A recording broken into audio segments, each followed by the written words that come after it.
mean, once you see the possibilities of just changing sounds around and, you know, making it to your liking, it makes it fun. It makes it fun, you know. Yeah, definitely. It's fun. I can't tell you how many times I've been working and in the background, you know, bro, I hear a siren. You know, we're in New York, so you hear sirens and every 5 minutes.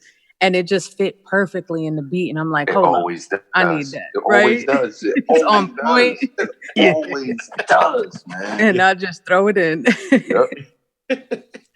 Yeah, yo, it got to the point for me. I was hearing sirens so much. I was like, "Yo, I'm gonna figure out how to make this in a synthesizer." Right. And I figured that shit out, because that's all a siren is. It's one of the waves with an LFO on it, like on the right. pitch. Right. You know what I mean? Like, with just the Doppler effect on it. Mm-hmm. Yeah. Oh yeah. All of that. Yeah. I make that. Put a little reverb on it. And now it sound like it's going down the block. You know what I mean? Right. A little pan left to right. Mm-hmm. Yeah, nice and slow. Woo! So, Cheez, you was just telling us about a new app. Oh damn! I forgot what it was called. Phase Delay Array. I haven't tried it out yet. I just know it's free. You know what I mean? You know how I do. I go in the app store every day. I go there and I just look for whatever. I'll type in AUV3 or type in like audio units or whatever and see what comes up. And because this other cat, High Style Productions, he hit me up and he had put something on Instagram, and then there's this one. It was a brick wall limiter. And it was free. And I was like, "Word, this is exactly what I need. I needed like another limiter, you know." And I went to the page, and there was like two other apps too. One was a filter, and the other one I forgot what the other one was. But they had like 3 free apps and one app for like $6.99. I didn't get the $6.99 one yet because I want to try out the free ones. Try the free ones out first. Yeah. See, I like when companies do stuff like that. You know what I mean? Like don't give me the like tell me it's free and then they have the in-app purchases, and then you go to in-app purchases, it's like you gotta buy a whole keyboard or something. Yeah, it's like $15, $20, $30. Like, man, you should have just led with that. Like, don't try to like trap me into it. You know what I mean? Yeah, that's the new wave. That's the new thing they're doing. Even on these games, like on the Xbox, I watch my nephews, like they'll get a free game and then they want to pay all this money for V-Bucks and the map packs. And I'm like, hey, you gotta have a gold membership. And that's where they make the money at. Mm-hmm. Yeah. This I play what's that, NBA 2K. 2K, they got all these little microtransactions that you gotta do sometimes just to make it work. Like, and it's just like, yo, to build your character up. Yeah. Well, that was the good old days of just buy it just one time, you get everything there, and exactly. Like, or some of the apps are doing now. They got like subscription based apps. I'm like, yo, fam, like go ahead with that. Like, it's not pay every month for software. You know what I mean? Like that doesn't make any sense. Like, I'm not gonna pay you $15 a month. That's I'm a math teacher. I know that's $180 a year. Like, no, I'm not doing it. You know what I mean? Like, right. And 99% of the way these apps are designed too, as far as gaming and stuff like that, you get to certain levels. It's designed to you have to spend money to get past. Yeah, exactly. You have to. And it's just like, your kid come up talk about, can I get 20? Like 20 for what? Oh, well, I need this pack so I can get past. I'm like, man, you bugging, man. It's like, I'll tell you what, I'm about to give you $20. You gonna go on eBay, you gonna buy you a Nintendo Entertainment System. And you ain't never have to pay for nothing again. You ain't even gotta go online. Right.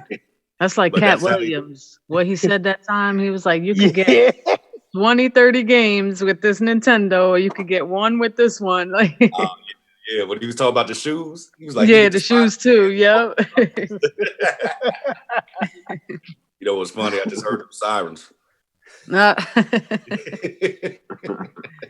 You better get that Zoom out and record. That was me. Yeah, that was me.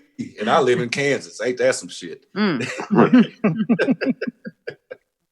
Yeah, that's why that Zoom comes in handy for everything. I love that Oh Zoom. my goodness. Yeah, I got the H2N Zoom. Yeah, when I get that, like 2 weeks ago, 2-3 weeks ago. Yeah. Yeah, something like that.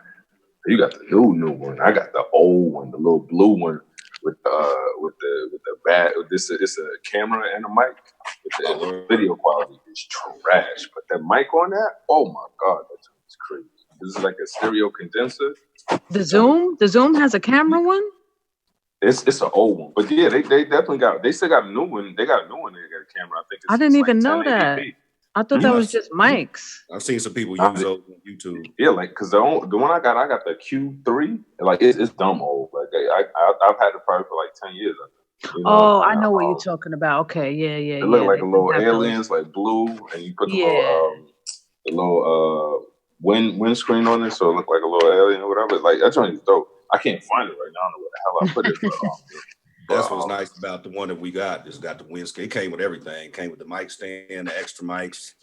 It came with the whole package. I don't know if y'all. Yeah, they come with everything. But yeah, no, that's dope. I might have to get a new one. Yeah, that's real dope. Yeah, definitely might have to get it. Yeah, I love my H4n. I just carry it around everywhere and just record everything.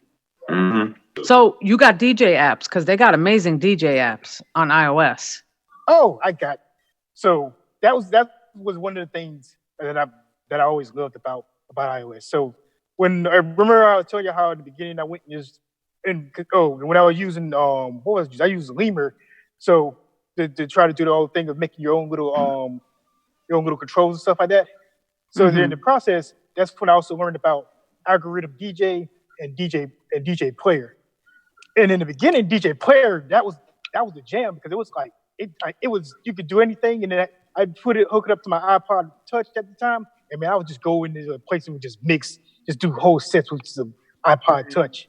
And then ever since then, between DJ and DJ player, those were my two go-to ones. And sometimes I go to let's see, Trap the DJ. I liked it, but ever since DJ went and had Spotify implementation, and I had a Spotify premium account, that was it for me. I was like, okay, now I can mix pretty much anywhere of everything. So that was the reason. So once I did that, I went to do it with two iPads. And what I would do when I was in Korea was like I used my one iPad and I put in DJ and I'd have it linked to my Spotify account. I pretty much DJ everything in that region. And for whatever I couldn't get on Spotify, I would go on my other iPad and I would go to YouTube, and I do it one of two ways. If I had time, I'd go in there, put on beat time, and go in there and then just mix it in because you can take it off of beat time, go to Wi-Fi, put it into the DJ app, and you can mix it in. But if I didn't have time, then I would just be like, okay, I'll go for it. I gotta wait for these commercials. So like I go if I go there, cue it up, and then just go from there.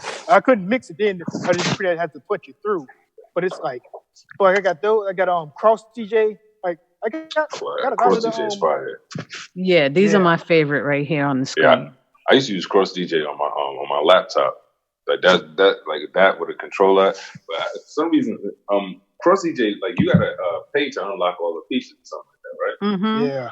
Okay. Yeah, and some of them are worth it. Like, I don't remember. I know I unlocked it just because I DJ, so that was like. But the thing that got me mad, which I guess I can't be mad, but I am. Like the DJing was my joint, but now they've changed so much things that you can't even use half the iTunes or Spotify and things because they got they got the digital lock on it. And the Mixfader, this joint is so official right here because this joint you can Bluetooth to your turntables, and then you can use the app, and the app in itself is amazing because you could just mix everything from any turntable you want. And that still goes for what, $99 right now? Still $100? No, I think this was a little bit more, maybe like $130, $150. I don't remember, but this is amazing. The Mixfader. I know when you was telling me to get it, it was like $99 when I see it. Oh, okay. Then if I said that, yeah, probably. But this thing, you charge it up, Bluetooth, and you can hook up to any turntables and just open your iPad. Man, see, I'm glad you said that because I've seen people with that online and people be in the comments like, "Yo, what is that? What is that? What is that?" And they just like the comment. I'm like, bro, like All right, so basically, it will override the mixers, the faders on your turntables. But the good thing about it, you would ask, why do I want to override it if I have them on there? Because now you have total control, like Serato, basically, in your app. And not only that, you can put your own vocals on the turntable in your app. Like, you can do amazing things with this Mixfader, helps you out with that. So it's great. And just being able to connect all of that. Sometimes I got 2 turntables, 3 iPads, like, and I'm just going crazy. So yeah, Mixfader, shout out to them. This is a great little thing to have. Great device. That's what's up. Yeah. If we have to look into that. Yeah, like, you'll probably love it. If you're into the DJing, you'll love it. This thing is my best friend. I love this thing.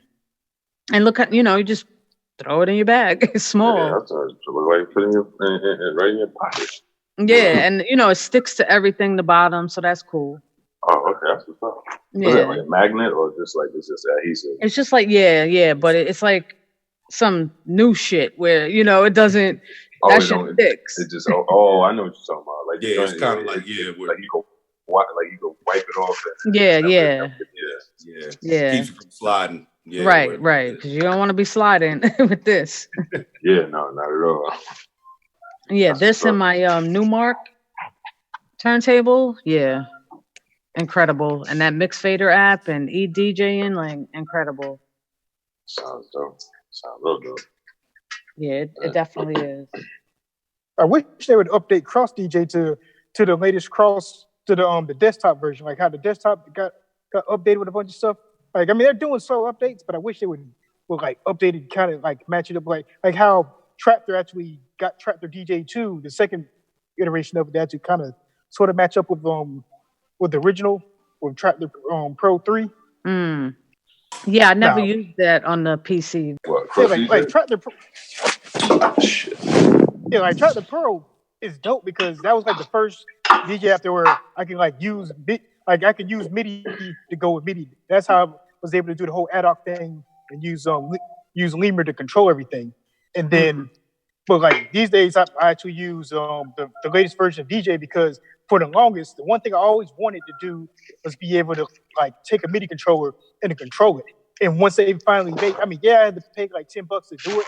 Once that finally happened, that's why you saw that one video that I made on IG where I'm using Novation stuff to control things. Like at that point, I was like, all right, cool. Like that just made me minimize my whole DJ setup. Now it's like, I could still, try to be with CDJ and stuff like that. But like if I had to go somewhere real quick, I just bring a couple of things and and that's that. And that's the other thing about, with iOS. It's like sometimes when you don't want to bring all that stuff, or if it's if something where it's like you don't need to bring all types of big equipment, all you just need is just a couple of wires and some speakers, that's just perfect. Yeah. Instead of 4 crates of vinyl, and because I'm old school. I was talking to my boy last night because he was DJing a party, and we was talking about that. It's like, yo, it's crazy. Like back in the days, like even if you wasn't that good of a DJ, when they seen you come in with all the people, because they was all each carrying a crate. You know what I'm saying? Like they was like, oh, we know at least he about to spend some good music. You know what I mean? Right. Now it's like dude show up with a book bag and a hard drive. You know what I mean? And that's all you need. And shit, with iOS device, you don't even need the hard drive. You know what I mean? You could have one iPad strictly for DJing and still have days and days worth of music on it. You know what I mean? These files are so small. Yeah, it's crazy, man. Just pass the aux cord. Yeah, that's a fact. That's a fact. That's all you need. Walk in with the book bag and they're like, "That's the DJ." Wait till somebody walk in with a phone. Right. Like, that's what DJ with a phone. That's what. Airplane mode. You know what I mean? I did that in Korea. That's how I was DJing in Korea because I go into military bases and I'd come up there. I just show up with just a backpack with my stuff, and folks are like, "Bro, you're not gonna be able to do anything with that." Then I go in there and I show them, and I'm doing all types of stuff, and they're like, "Yo, you killed it." And because the prejudice is real. You show up with an iPad, especially folks that that knows about the turntable CDJs, and they're just like, "Bro, man, you garbage." I didn't even turn anything on yet. But then after the party, like, "Yo, man, that's one of the best sessions." It's like, it's a shame because what people fail to realize is like for example, like GarageBand. like GarageBand is a low-level version of Logic Pro. So when you think about it, if you can master GarageBand, then converting to Logic Pro is going to be a whole lot easier for you. And people don't see that. It's like everyone just be like, oh man, like if it doesn't say OmniSphere or Nexus, everyone just thinks it's trash. But it's like OmniSphere and Nexus, what has been used? Basically synthesizer, basically sound design. So it's like it all goes back to the whole world of sound design. Like if you can master sound design, you don't need OmniSphere or Nexus because you can pretty much make anything with anything. Right. You could live off 1 cent. Like you know what I mean? Like you could literally live off 1 cent. And I try to tell this people all the time. It's like, because like some people be like, yo, I want to get this app because I'm tired of the sounds. And I'll be telling people, I was like, yo, instead of getting that app, why don't you get this book? You know what I'm saying? Like, get this book. I know it's like, you know, the sexy appealing thing is not to read a book or whatever, not like that. But like, literally, there's this one book I read. It's like Power Tools for Synth Programming or something like that. And ever since I read that, like, it literally just breaks down the synthesizer, every single part of it, and like tells you how each part like works and how each part like affects the other part, and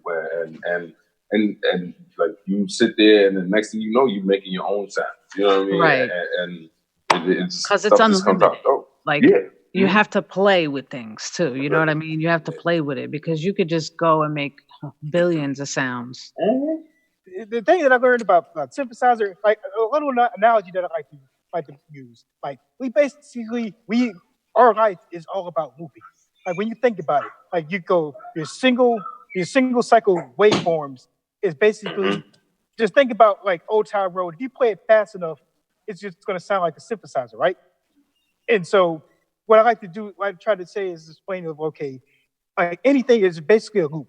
So then, like say with envelopes is basically a half version of LFO, and the LFO is basically you're playing your favorite song one time real fast, and then you can just keep on repeating. And so it's basically we live our life with on repeating. Sometimes you might not be able to hear it because we can't hear everything under 20 hertz or under 20,000 hertz, but it's there and it exists.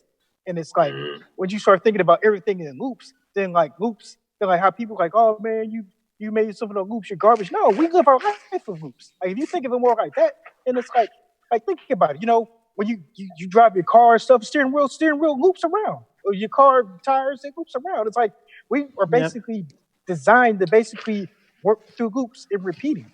So it's like you're getting philosophical with it too, man. I mean, you're going all the way as far, you know what I'm saying? Just the orbit that we have around the sun, the orbit that the Milky Way galaxy has, how everything works in cycles. Is basically breaking it down, you know, and how the world turns every 24 hours, you know. 24-hour cycles, the moon orbiting around the earth, you know. Yeah, I mean everything works in cycles.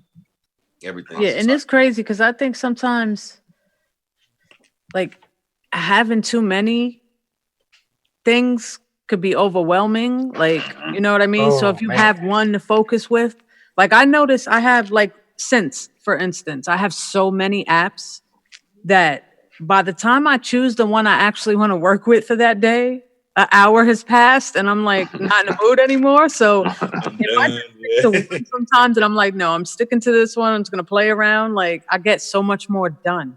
Yeah.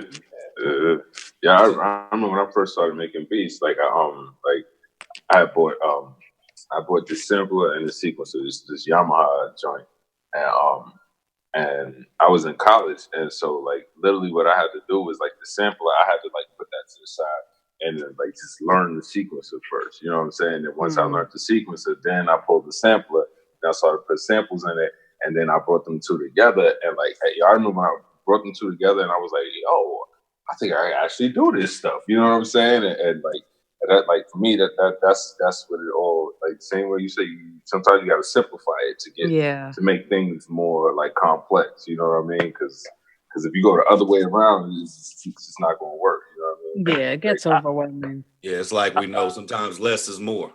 Mm-hmm. You know, yeah, like I'm not gonna lie. I was that dude that tried to when IA came out, I was like, oh shoot, now I can actually start getting all all my synths and stuff at one time. And then I try to like do a challenge where like every time I'm just gonna use a different, a different synth or something in each track. But the thing I didn't understand is like the whole CPU of iOS. Like that was like the biggest bane. So it's like, yeah, IA was awesome and it sounded good on paper. But then when you try to be like, okay, you can only put literally 7 things as IA. When I say 7 things, it includes either effects or your synths. And then of course your DAW. DAW's number 1, and some DAWs that's number 1 and 2.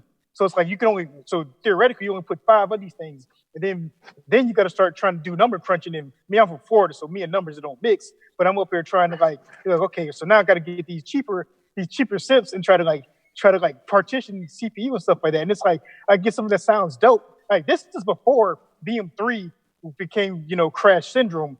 I'm up there trying to figure things out. And then it's like, you crashed like, too? What? You crashed in BM3? Just like the Bandicoot. Oh man, he said just like the Bandicoot. A lot? Yeah, it's like, because me, what I try to do, I make these templates so I can make things easier. But the apps that I use is like, it just, like what I've learned for me, I'll go into the settings and I look where it be spiking. Like once it starts getting like to the 25 and 30, oh yeah, it's basically like you're playing Mortal Kombat and it's like finish him and the stage gets dark. And I put the next one in, it's like, yeah. Yeah, that's why, Beatmaker 3, I save like every 2 seconds. I be like, I pull this fader, I'm save. You know what I'm saying? Like, I did this, save. And plus with all them, with the synths too, I render all them joints to audio like early. That's why with Beatmaker 3, I just sample everything in the Beatmaker 3. Like I don't put no synths because like I value effects more than actual sound because now, like I said, getting into sound design, as long as you record a loop or two of anything, you're good, and it saves so much on the CPU. Where compared to how it's trying to be like, you try to be like them dudes that got the big studios and got the supercomputers where you can put like 20 Nexuses and 20 Omnispheres on there, and it doesn't even do nothing to them. I'm like, well, that must be nice. Like, But then at the same time, that's one thing that I learned about using the iPad is about being efficient and being able to understand the workarounds. Like when I first started, like when Beatmaker 2, because my biggest dream that I always wanted to do was to have Aria and then put Beatmaker 2 inside Aria. And for the longest, I could never do that because those two, it's like basically it's like trying to put King Kong into Godzilla or vice versa, pretty much. Yeah. And so what I learned to do was, it was like, okay, I got an idea. I'm just going to just record it in and just go from there. And that's what I was doing earlier. But then I think once IA came out, and my eyes just got big and Sasha thinking, oh, I could do more. But in actuality, it was fool's gold. And then by the time I figured it out and AUV3 came in, then it was like, okay, you know what? And just like it's the whole thing, it's like less is more. That's the main reason why I use Nano Studio 2, because it's like a lot of things I don't have to worry about. Like I can just, put a couple samples in there, in the drum, and then put something in, and then I just sound design whatever synth I make, and then that's that. And there's like the CPU usage is like I just use like almost stock everything, and the only thing I don't use stock is like I gotta have an overdrive. Like overdrive, that's like I'm really hoping that Fab Filter will finally get off their butts and get Saturn as a standalone. Like that's like Saturn being standalone and Effectrix be AUV3. If those two things happen, I don't need anything else, because that's for me, that's the end game, because I'll finally have that saturator that does a multitude of things. And then with Effectrix, it's like, and we've all done it, use it for hi-hats and stuff like that. Like that's our gross beat. Well, actually, not Effectrix. Well, a combination of Effectrix, Tornado, and of course, Fly Tape. That's like those 2-3 things. That's our gross beat for iOS. You got Fly Tape is dope, but in GarageBand they basically got the same type of thing. What I'll do sometimes, I'll take a loop in GarageBand, or whatever, I'll make a loop or whatever, like this is like some sound, and I'll put like the effects. That thing's amazing, right? And then take that, I'll bounce that out, and just re-import it. So because the only thing I don't like about that is that it goes over everything. Every track, But I mean, but like for me, I'm like, oh, it's an easy fix. You know what I mean? Bounce that out when you're back in. Workarounds we talk about. Yeah. I mean, yo, and you say you started with Reason. Like that's how I learned how to do workarounds because I remember, people to this day still shit on Reason, and I'm like, yo, like, playing yourself. It's only because what's his name, Kato Producer. I can't remember his name offhand. Kato on the track. Yeah, Kato on the track. Yeah, he uses Reason, and I'm so happy he does because like now people are like kind of jocking it at times because he uses it. You know what I mean? And he does like a lot of stuff with it. But Reason is fire.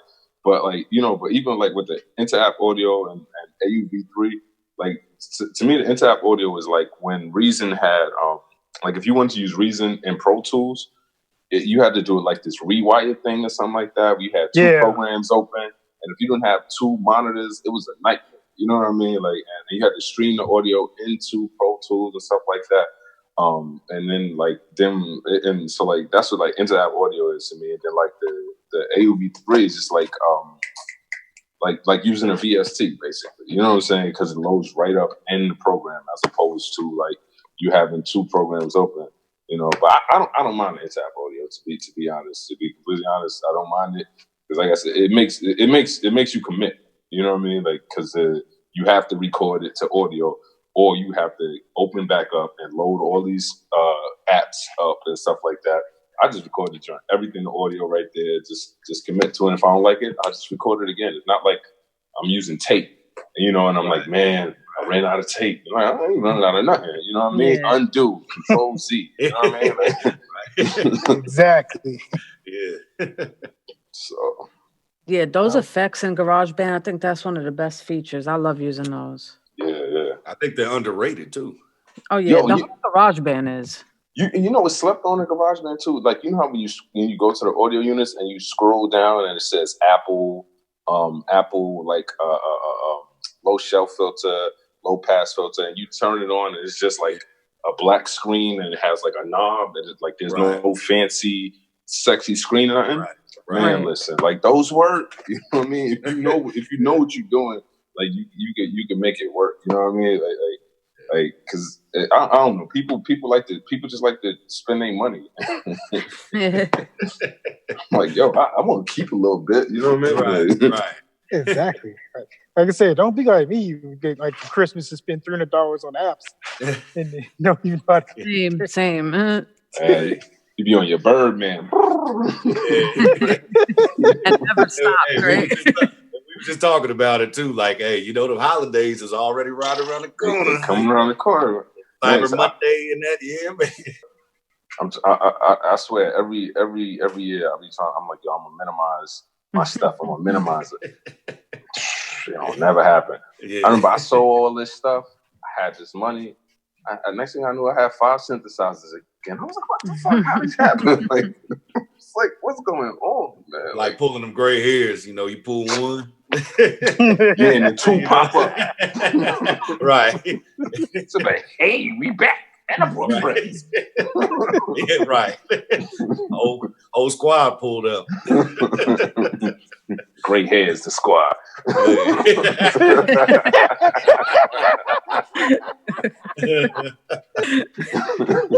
Word. No way. Man, when you a gearhead like that, man. Hey, man, it is what it is. Like I said, I realized one day I was like, I was like, yo, I just realized I can't use it all at the same time. You know what I mean? And so now I just be like focusing on one for like a month. And I fall in love with it, and I'm like, I'm gonna hold it. I'm gonna go to bed, do it next to me, and all this stuff. Right. And then it's like the month is over, and I'm like, yep, that's how you got to do it. Yeah, you know that keeps me from buying more stuff though. You know what I mean? Like that literally keeps me from buying more stuff. Or how many times you bought something and it sat there for how long, right? Then you bought something else before you even touched it. Yeah. Or or you buy something, right? And like you sitting there and you're like, damn, I need this, I need that. You walk by, you're like, oh, wait, I bought that? Like yeah. You know I mean? Man. 2 people that gets me is like, hello, this is Doug with the sound test room. Today we're going to be working on this. Or when y'all have to go to comes out of nowhere. Hello, do do do. Yeah. Yeah. Shout outs to Doug and Yoko. Yep. Yeah, I be having to stay off Yoko hat, like, cause he like I love his page. He always just using something. I'm like, I don't want to buy this. Right. Like, stop, fam, stop. I like this app a lot. Yep, that's how I be feeling. Like, man, just cover some of that stuff up, man. You know, shit. Why you doing it? Just. I don't need to see it. Yeah. Like, they tell me, this is my secret sauce. I'm like, all right, cool. It's your secret sauce, man. I get my own secret sauce too. But, hey. Right. Yeah, that's like Doug. A lot of times if there's an app I want, I go to his page to see if he did a review or played around, because watching him, I'll know, is it worth it for me? Am I gonna like it? Mm-hmm. Some companies, it don't matter. Like, it was I think it's Brambos or something like that. Yeah. Like them and Clever automatically. Yeah, you just know. Yeah. Because Clever got that heat, like that door vinyl, then the door cassette, and that go-to EQ. Oh my God. Yeah. Yo, that, even though I know how to emulate that with a regular EQ, but it's good to just be able to have that one you could go to, boom, turn them two knobs, and boom, you in and you out. You know what I mean? Yeah, so like, I can say, and they got so much secret sauce. And like my favorite one is like Squash It. And basically I use it like OTT for like if you're familiar with Ableton, when they OTT, I use it just exactly like that, where I just put it on there, just make shit sound more crunchy. I mean, the only bad thing about the Clever apps is like they do be like some energy hogs though. So it's like no. They're like, synths, especially. Yes, you can't like Beatmaker 3 and any Clever brand like it's they kill you. I don't even attempt. It's going to backflip this session real fast. Right. You know? Rock this pocket juice right here. What's that? It's basically a big ass charger that you carry around. Portable chargers, got 2 USB ports in it. Mm-hmm. You know what I'm saying? So like when I'm outside working, like Sis was talking about earlier, or something like that. Yeah, I just take this with me. It keeps it somewhat steady, but those apps still do try to, at least it drains a little slower. You know what I mean? Yeah. Man, I got this little brick. It works pretty good though. It keeps it charged, but once this is dead, that battery's going down. Check us out on IG. Chick on the beat. We sample everything on IG. Fellas, plug your social medias. Hit me up at Beatmakeristhesquad. You can find me at J1StarBeatz. At J1StarBeatz. You can get at me at Cypha Omni, CyphaOmni.